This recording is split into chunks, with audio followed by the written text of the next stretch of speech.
Bismillahirrahmanirrahim. Assalamu alaikum, dear students. We are studying Bohr's model of atom, and today we will calculate wave number of photons of various spectral series by Bohr's theory. हमने hydrogen spectrum पढ़ा, उसमें हमने देखा कि different spectral series हैं, जैसे Lyman series, Balmer series, Paschen series, Brackett series and P fund series. अब हम बोहर्स थ्योरी के अकॉर्डिंग इन सारी सीरीज के लिए वेव नंबर की वैल्यू कैलकुलेट करेंगे, और वो वेव नंबर्स एग्जैक्ट यही वेव नंबर्स होंगे जो वैल्यूज यहाँ पर दी गई हैं।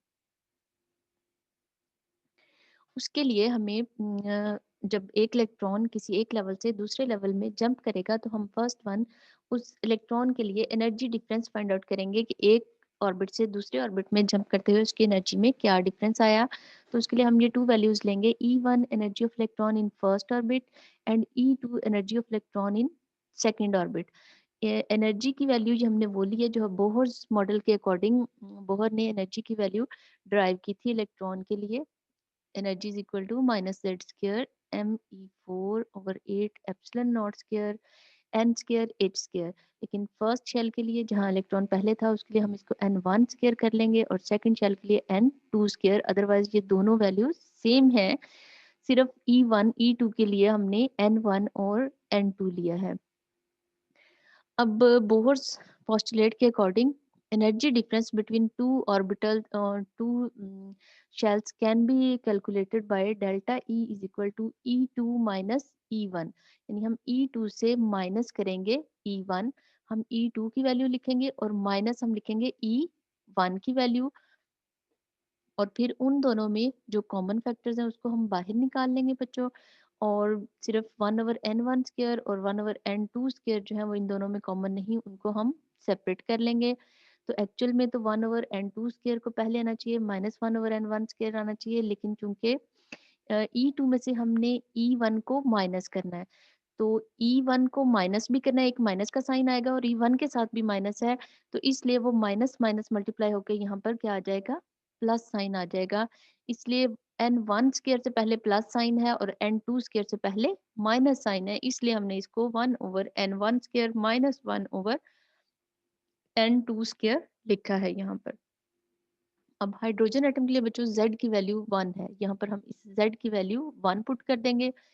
उसके बाद ये जो बाकी कॉन्स्टेंट्स है me4 8 epsilon not square h square, इनकी वैल्यूज पुट कर दें, तो ये आंसर आता है 2.18 इंटू 10⁻18। तो हम यहाँ पर ये डेल्टा ई के सामने ये वैल्यूज पुट कर देंगे।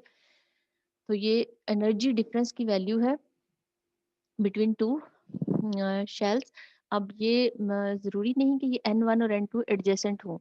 अगर ये थर्ड शेल है, ये फर्स्ट हो सकता है, अगर ये थर्ड है ये सेकंड भी हो सकता है, या ये फोर्थ और ये सेकंड भी हो सकता है, यानी ये दोनों एडजेसेंट भी हो सकते हैं और एडजेसेंट नहीं भी हो सकते। ठीक है, अब इस इक्वेशन से हम टू ऑर्बिट्स के दरमियान में एनर्जी डिफरेंस हाइड्रोजन एटम के लिए कैलकुलेट कर सकते हैं, और वो ये कह रहे हैं कि यहाँ पर जो n1 है वो लोअर लेवल है और जो n2 है वो हायर लेवल है, और नेसेसरी नहीं है कि ये दोनों जो हैं ये एडजेसेंट ऑर्बिट्स हों।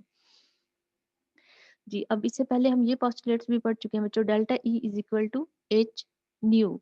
तो हम यहाँ पर इस इक्वेशन में डेल्टा ई की बजाय यहाँ पर हम लिख लेंगे एच न्यू। ठीक है, डेल्टा ई की बजाय हम लिख लेंगे एच न्यू इस इक्वेशन नंबर 22 में। एच न्यू लिखा, बाकी इक्वेशन एज सच आ जाएगी, सिर्फ डेल्टा ई की बजाय हमने एच न्यू लिखा, और उसके बाद हमने न्यू को एक साइड पे रखा और एच को इधर लेके आएंगे, तो ये एच स्क्वायर की बजाय एच क्यूब हो जाएगा। ठीक है, अब यहाँ पर हमने ये कैलकुलेट की फ्रीक्वेंसी, न्यू न्यू क्या है, फ्रीक्वेंसी। फ्रीक्वेंसी फ्रीक्वेंसी का यूनिट है बच्चों हर्ट्स और साइकिल्स पर सेकंड। ठीक है, ये फ्रीक्वेंसी का यूनिट है, इसलिए अब जब हमने इसको एनर्जी, पहले अगर ये एनर्जी में था तो इसके साथ जॉल्स आया था, लेकिन अब ये फ्रीक्वेंसी है तो अब इसके साथ हम हर्ट्स लिखेंगे। अब हम इस रिलेशन की फर्दर डेरिवेशन से वेव नंबर कैलकुलेट करेंगे। अब हम प्लांक्स थ्योरी के अकॉर्डिंग बच्चों ये रिलेशन भी पढ़ चुके हैं, nu is equal to c nu bar. Here c is velocity of light and nu bar is wave number. So nu is equal to c nu bar, तो हम previous equation में new की बजाय सी nu बार लिख लेंगे, बाकी equation as such आएगी। Next new बार को हम इधर रखेंगे और सी को इधर ले आएंगे हम, वो H3 के साथ आ जाएगा। अब इस इक्वेशन में इन सब की वैल्यूज पुट करने से z की वैल्यू 1 होगी, बाकी सारे कॉन्स्टेंट्स की वैल्यू पुट करने से आंसर आएगा 1.09678 इंटू 10⁻7 पर metre, and this value is known as Rydberg's constant by the name of scientist. So nu bar is equal to 1.09678 into 10 raised to power 7 into 1 over n1 square minus 1 over n2 square, यानी इन सारे constants की जगह पर हमने इनकी value put कर दी। अब wave number का यूनिट होता है बच्चों पर मीटर और पर सेंटीमीटर, तो इसलिए अब यहाँ पर हर्ट्स नहीं लिखेंगे, अब ये वेव नंबर है तो इसलिए इसके साथ यूनिट आएगा पर मीटर।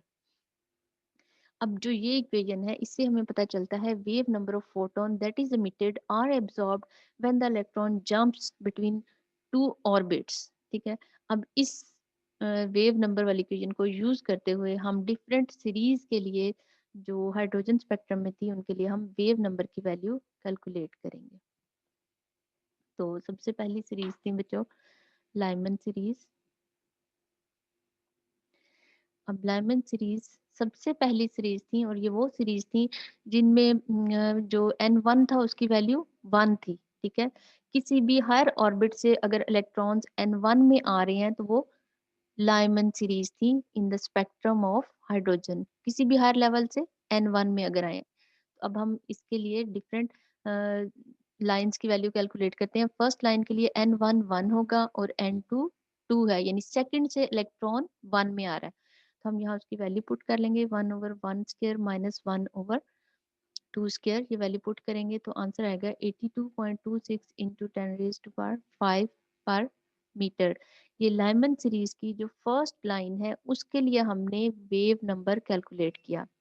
इसी तरह अब अगर सेकंड लाइन होगी तो उसके लिए n1 1 ही रहेगा। लाइमन सीरीज की जितनी भी लाइंस हैं उन सब के लिए n1 की वैल्यू 1 है, n2 की वैल्यू चेंज होगी।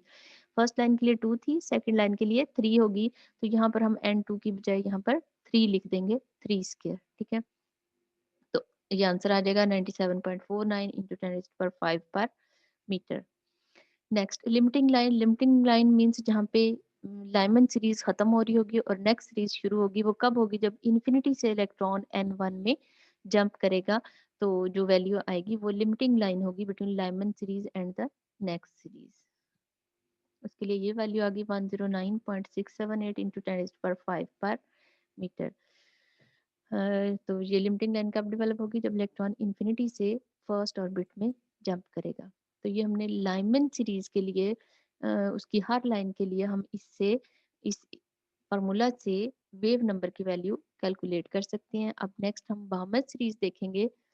अब बामर सीरीज वो सीरीज है जब किसी भी हायर ऑर्बिट से इलेक्ट्रॉन सेकंड ऑर्बिट में आएंगे, तो बामर सीरीज होगी। लाइमन सीरीज जो आपको पता है ये यूवी रीजन में लाई करती है और जो बामर सीरीज है ये विजिबल रीजन में लाई करती है। अब बामर सीरीज के लिए n1 की वैल्यू हमेशा 2 होगी, n2 की वैल्यू चेंज होगी, वो 3 हो सकती है, 4 हो सकती है, 5 हो सकती है और इन्फिनिटी हो सकती है। तो इसकी फर्स्ट लाइन के लिए हम 1 over 2 square minus 1 over 3 square करेंगे तो आंसर हमारे पास आ जाएगा। ये प्रॉपर वही बच्चों रेडबर्ग कांस्टेंट है जिसकी वैल्यू हमने पुट की है, सिर्फ हमने n1 और n2 की वैल्यू यहाँ पुट करनी है। 15.23 इंटू 10 रेज टू पावर 5 पर मीटर आ जाएगा पामर सीरीज की फर्स्ट लाइन के लिए। इसी तरह हम उसकी सेकंड लाइन के लिए कैलकुलेट कर सकते हैं वेव नंबर। n1 की वैल्यू 2 ही रहेगी, n2 की वैल्यू 4 हो जाएगी, तो सिर्फ यहाँ पर हम n1 2 है और n2 4 है। जैसे अपने स्टार्ट में ही पढ़ा था कि n1 और n2 जरूरी नहीं कि कंजेक्टिव हों, एडजेसेंट हों, वो एडजेसेंट भी हो सकते हैं और डिस्टेंस पे भी हो सकते हैं। और इसी तरह अब अगर थर्ड लाइन है तो n1 की वैल्यू 2 ही होगी और n2 की वैल्यू उसके लिए 5 होगी, तो हम सिर्फ n2 की वैल्यू चेंज करेंगे तो हमारे पास वेव नंबर की वैल्यू आ जाएगी। और लिमिटिंग लाइन के लिए यहाँ पर हम n2 की वैल्यू इन्फिनिटी पुट कर देंगे। ठीक है, ये सिर्फ 1 over 2 square minus 1 over infinity square आएगा, तो ये आंसर आ जाएगा। अब जो बामल सीरीज की लिमिटिंग लाइन है जो यूवी रीजन में लाई करती है, जबकि अदर लाइंस जो है वो सारी विजिबल रीजन में है। इस तरह हम इस फार्मूला को यूज़ करते हुए बाकी तीनों सीरीज़ जो कि इसकी हाइड्रोजन स्पेक्ट्रम की थी, Paschen series, bracket series and P fund series, उनके लिए भी हम वेव नंबर की वैल्यूज़ कैलकुलेट कर सकते हैं। नेक्स्ट हम पढ़ेंगे बच्चों डिफेक्ट्स ऑफ बोहर्स मॉडल। यानी बोहर का मॉडल बहुत ऑथेंटिक था, इससे बहुत सारी इंफॉर्मेशन मिली, न्यू स्टेप था towards the understanding of motion of electron around the nucleus, but इसमें फिर भी कुछ डिफेक्ट्स थे। सबसे पहला डिफेक्ट ये था कि ये सिर्फ वन इलेक्ट्रॉन सिस्टम को एक्सप्लेन कर सकता था। ठीक है, बोहर्स मॉडल सिर्फ उस सिस्टम को, उसके स्पेक्ट्रम को एक्सप्लेन कर सकता था जिसमें ओनली वन इलेक्ट्रॉन था। जैसे हाइड्रोजन को इसने एक्सप्लेन किया, helium plus one, helium plus one अगर होगा मीन्स इससे एक इलेक्ट्रॉन रिमूव हो गया तो पीछे सिर्फ एक ही इलेक्ट्रॉन होगा। इस तरह लिथियम प्लस टू मीन्स उसमें से टू इलेक्ट्रॉन्स रिमूव हो गया तो पीछे सिर्फ एक ही इलेक्ट्रॉन है।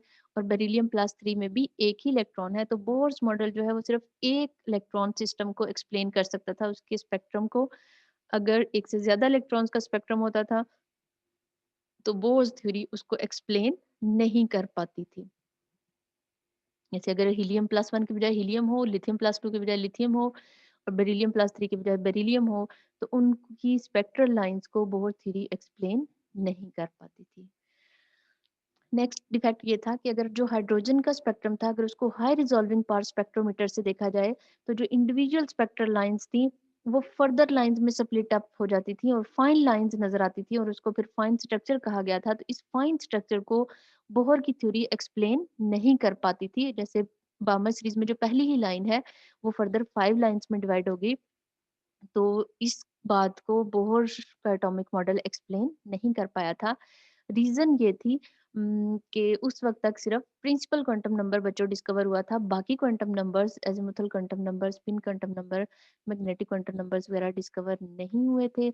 इसलिए बोहर की जो थ्योरी थी वो इन फाइन लाइंस को एक्सप्लेन नहीं कर पाई थी। नेक्स्ट ये था कि बोहर ने सर्कुलर ऑर्बिट्स इलेक्ट्रॉन्स के सजेस्ट किए थे कि अराउंड द न्यूक्लियस वो रिमूव मूव कर रहे हैं, बट लेटर ऑन रिसर्च से पता चला कि इलेक्ट्रॉन्स की जो मोशन है, यानी बोहर ने कहा था प्लेन में मोशन है कि अगर सेंटर में न्यूक्लियस है तो उसके गिर्द इलेक्ट्रॉन्स एक प्लेन में रिवॉल्व कर रहे हैं, जबकि बाद में रिसर्च से पता चला कि इलेक्ट्रॉन्स जो हैं वो न्यूक्लियस के गिर्द उनकी मोशन प्लेनर नहीं है, एक प्लेन में नहीं है, बल्कि थ्री डायमेंशनल है। वो इस सर्कल में भी मूव कर सकते हैं, वो आगे से पीछे की तरफ जाके भी मूव कर सकते हैं, यानी थ्री डायमेंशनल मोशन है। एटॉमिक मॉडल जो है वो फ्लैट नहीं है बल्कि थ्री डायमेंशनल है। इलेक्ट्रॉन जो है वो न्यूक्लियस के गिर्द, यानी न्यूक्लियस जो है वो सर्कुलर है और उसके गिर्द हर डायरेक्शन में इलेक्ट्रॉन जो है वो रिवॉल्व कर रहे हैं। तो ये भी डिफेक्ट था बोहर्स मॉडल का कि उसने कहा था जस्ट प्लेनर मॉडल उसने एक्सप्लेन किया था। नेक्स्ट ये था कि जब हाइड्रोजन के एक्साइटेड एटम्स को बच्चों मैग्नेटिक फील्ड में रखा गया तो जो स्पेक्ट्रल लाइंस थी वो फर्दर स्प्लिट अप हो जाती थी क्लोजली स्पेस्ड लाइंस में। तो इस स्प्लिटिंग को जीमैन इफेक्ट कहा गया था। जीमैन इफेक्ट को भी बोहर का मॉडल एक्सप्लेन नहीं कर पाया कि जब हाइड्रोजन एटम के स्पेक्ट्रम को मैग्नेटिक फील्ड की प्रेजेंस में ऑब्जर्व किया जाए तो फर्दर लाइंस क्यों नजर आती हैं। इसी तरह अगर हाइड्रोजन एटम के एक्साइटेड एटम्स को इलेक्ट्रिक फील्ड में इसके स्पेक्ट्रम को ऑब्जर्व किया गया इलेक्ट्रिक फील्ड की प्रेजेंस में, तब भी फर्दर स्प्लिटिंग हो रही थी, जिसको स्टार्क इफेक्ट कहा गया। तो इसको भी बोहर की थ्योरी एक्सप्लेन नहीं कर पाई थी, जीमैन इफेक्ट को और स्टार्क इफेक्ट को। जीमैन इफेक्ट कब ऑब्जर्व हुआ था?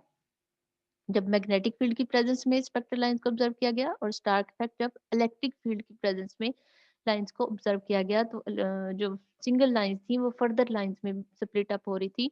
तो ये भी, इनको भी बोहर की थ्योरी एक्सप्लेन नहीं कर पाई थी। बाद में साइंटिस्ट ने एक्सप्लेन किया जब फर्दर क्वांटम नंबर्स डिस्कवर हुए, मैग्नेटिक क्वांटम नंबर और स्पिन क्वांटम नंबर। नेक्स्ट था कि 1915 में सोमरफेल्ड ने सजेस्ट किया moving electrons might describe in addition to the circular orbits elliptical orbits.